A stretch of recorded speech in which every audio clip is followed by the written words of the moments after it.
La encontraron sola, en una celda húmeda y silenciosa, arrodillada ante un crucifijo que parecía mirarla con reproche. Nadie podía imaginar que aquella mujer, la hermana Virginia María, había sido alguna vez el centro de un escándalo que sacudió los cimientos del convento, la nobleza y hasta el poder de la Iglesia en Lombardía, que llevó a una monja, nacida en la más alta aristocracia, a romper sus votos y hundirse en un abismo de deseo, pecado y muerte. Esa es la historia de Mariana de Leyva, conocida por siglos como la monja de Monza, el rostro trágico del deseo prohibido y la hipocresía religiosa del siglo XVII. Pero antes de seguir, dale like y suscríbete. Cada día traemos historias que la vida intenta borrar. Ahora sí comencemos. 1575. Italia está fragmentada y la ciudad de Monza, bajo dominio español, vive el peso de la Contrarreforma. En medio de conventos silenciosos y severos, las familias nobles esconden a sus hijas tras los muros de la fe. Mariana de Leyva nace en ese mismo año, hija del conde Martino de Leyva, descendiente de una poderosa estirpe española, y de Virginia María Marino, heredera de una inmensa fortuna. Pero la tragedia marcó su infancia. Su madre muere cuando ella apenas tiene 2 años, y su padre, devoto hasta la obsesión, decide sellar su destino. Con apenas 13 años, Mariana es enviada al convento de Santa Margarita, en Monza. No fue una decisión espiritual, fue una transacción. El convento se convertiría en su prisión dorada, una jaula decorada con rezos y crucifijos, donde su apellido garantizaría prestigio y su silencio, obediencia. A los 16 años, la joven toma los votos bajo el nombre de Sor Virginia María. Su belleza era tan deslumbrante que las otras monjas la observaban con una mezcla de admiración y temor.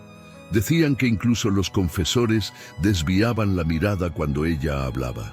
Su voz era dulce, su piel pálida, su mirada intensa y su mente peligrosa. En ella germinaban preguntas que no se podían pronunciar.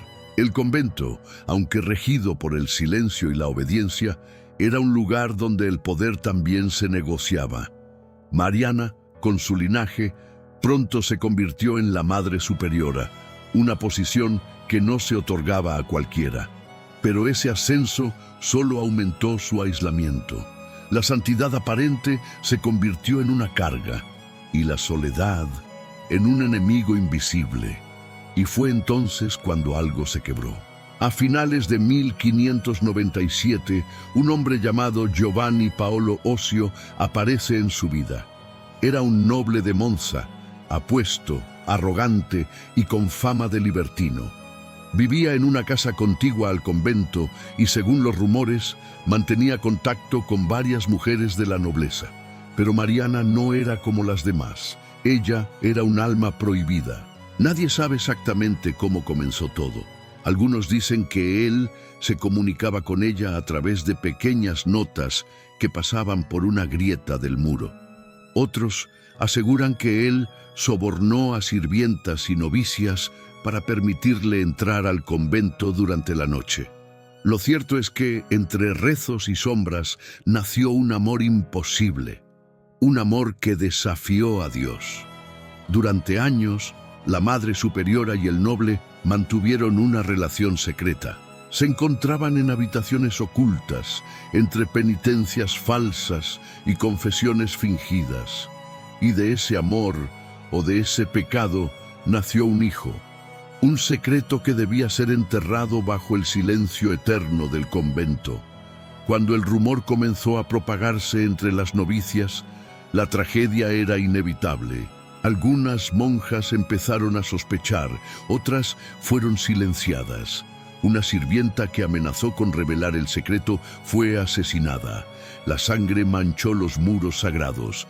El pecado ya no era solo carnal, se había convertido en mortal. Mariana vivía un infierno de contradicciones. Amaba y temía, rezaba y mentía. Su fe se mezclaba con el deseo, su cuerpo con la culpa. Y mientras tanto, Ocio se hundía en la violencia. Para proteger el secreto, no dudó en eliminar a cualquiera que lo pusiera en peligro. Pero los rumores llegaron a las autoridades eclesiásticas, y lo que comenzó como un susurro se transformó en un escándalo que resonó en toda Lombardía. En 1602, tras una investigación secreta, el escándalo estalla. Giovanni Paolo Ocio es condenado a muerte, pero logra escapar. Mariana, en cambio, no tiene a dónde huir. El arzobispo de Milán, Federico Borromeo, ordena su arresto y encierro. La Inquisición llega al convento, las monjas son interrogadas, las celdas registradas, los muros derribados en busca de pasadizos secretos. Y allí, detrás de una pared falsa, encuentran lo inimaginable. Objetos profanos, cartas de amor, vestigios de encuentros prohibidos y pruebas de los crímenes cometidos. Sor Virginia María es declarada culpable de sacrilegio, adulterio y asesinato, pero la Iglesia decide no ejecutarla. Su linaje noble y su condición religiosa la salvan de la hoguera. En su lugar es condenada a reclusión perpetua, encerrada en una celda sin ventanas, en total oscuridad, con un solo crucifijo como testigo. Durante 14 años, Mariana de Leyva vive en penitencia. Su cuerpo se consume, su mente se fractura, pero su espíritu sigue ardiendo. A veces se le escucha rezar con fervor, otras gritar en la noche, como si las sombras del pasado la visitaran una y otra vez. Los registros del convento hablan de una mujer que lloraba sangre y se flagelaba hasta el desmayo. Algunos decían que había alcanzado la redención, otros que nunca se arrepintió. En 1616, por orden del arzobispo Borromeo, su castigo se suaviza. Se le permite salir de la celda y participar en las misas, pero ya no era la misma. Había dejado de ser la hermosa Madre Superiora. Su rostro estaba envejecido, su mirada apagada, su voz quebrada por el peso de la culpa. Sin embargo, aún conservaba algo. Un crucifijo de plata, el mismo que Ocio le había regalado en secreto. Nadie supo cómo logró conservarlo, ni por qué lo apretaba contra su pecho cada noche. Mariana muere en el convento de Santa Margarita en 1650. Tenía 75 años.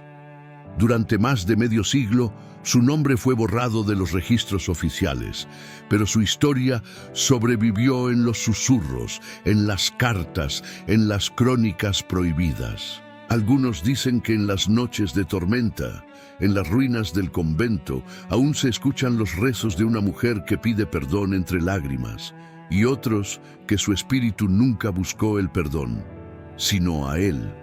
Hoy, los historiadores aún debaten si fue víctima o culpable, si la Iglesia la castigó por amar o si su amor fue una locura que manchó la fe con sangre.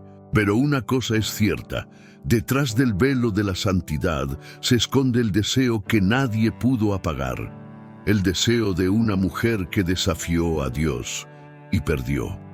O quizá no perdió del todo.